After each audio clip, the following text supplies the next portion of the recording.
fungsi. Yang pertama ialah application. Fungsi utama dari application ini ialah sebagai alat mengumpul informasi dan data yang dikirimkan melalui jaringan. Dalam aplikasi ini terdapat beberapa protokol. Yang pertama ialah DHCP atau Dynamic Host Configuration Protocol.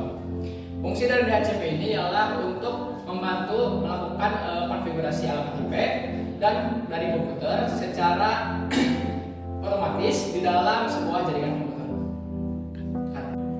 Protokol yang selanjutnya ialah Domain Name Server atau DNS. Kegunaan dari DNS ini ialah sistem yang berfungsi untuk menyimpan sebuah informasi dalam domain jaringan. Selanjutnya ialah FTP atau File Transfer Protocol. Kegunaan dari FTP ini adalah melakukan pengiriman atau transferan data dalam sebuah jaringan internet. Yang selanjutnya ialah Hypertext Transfer Protocol atau HTTP. Kegunaan dari HTTP ini ialah untuk mengambil atau memanggil sebuah halaman atau situs website yang disusun dengan menggunakan sistem HTML. Ini ialah Multipurpose Internet Mail Extension atau MIME. Kegunaan dari MIME ini ialah untuk memperluas SFTP, mengirim beberapa data selain teks dengan pemrosesan ASCII seperti video, suara, dan lain sebagainya. Dan selanjutnya ialah Network News Transfer Protocol atau NNTP. Kegunaan dari NNTP ini ialah untuk mengakses atau mentransfer artikel yang dipostkan di Usenet News. Selanjutnya ialah Post Office Protocol. Kegunaan dari POP atau Post Office Protocol ini ialah untuk mengamati atau membuka email yang terdapat di dalam mail server. Server Message Block atau SMB.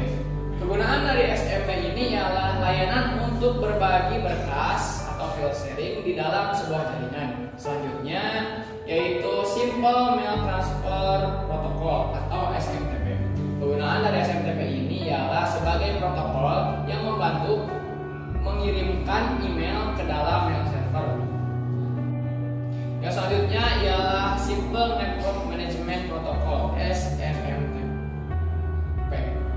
Fungsi dari SNMP ini ialah memonitor atau mengelola berbagai perangkat di jaringan yang meliputi hub, switch, router, dan sistem pengelola jaringan jarak jauh.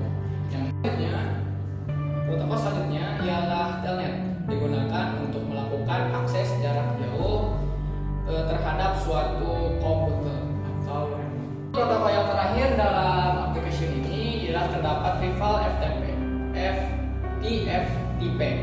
Kegunaan dari TFTP ini adalah untuk mentransfer file antara perangkat jaringan dan merupakan user sederhana dari FTP. Perkenalkan, nama saya Muhammad Hafiz Kinastia. Di sini saya akan melanjutkan tentang pengenalan 7 layar OSI. Yang selanjutnya ada presentation, yaitu memiliki fungsi utama sebagai penerjemah, yaitu menerjemahkan aplikasi menjadi bentuk data yang akan ditransmisikan ke layar berikutnya. Di dalam presentation ini memiliki contoh protokol, yaitu ASCII, MPEG, JPEG, dan yang lainnya. Kegunaannya untuk menerjemahkan format yang berbeda sehingga bisa saling tersambung.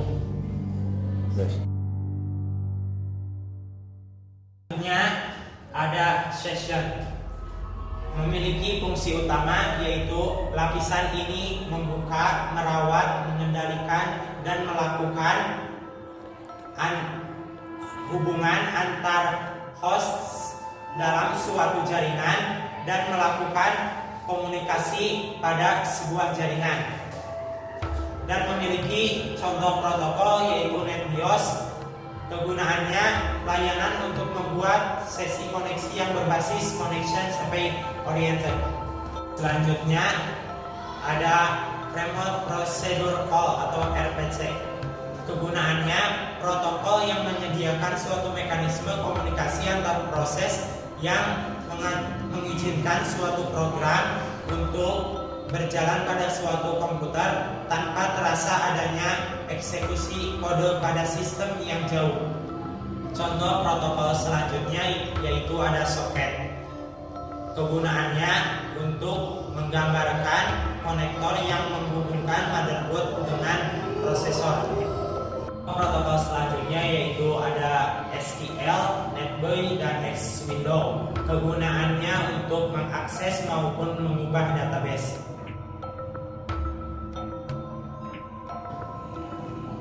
Selanjutnya ada transport.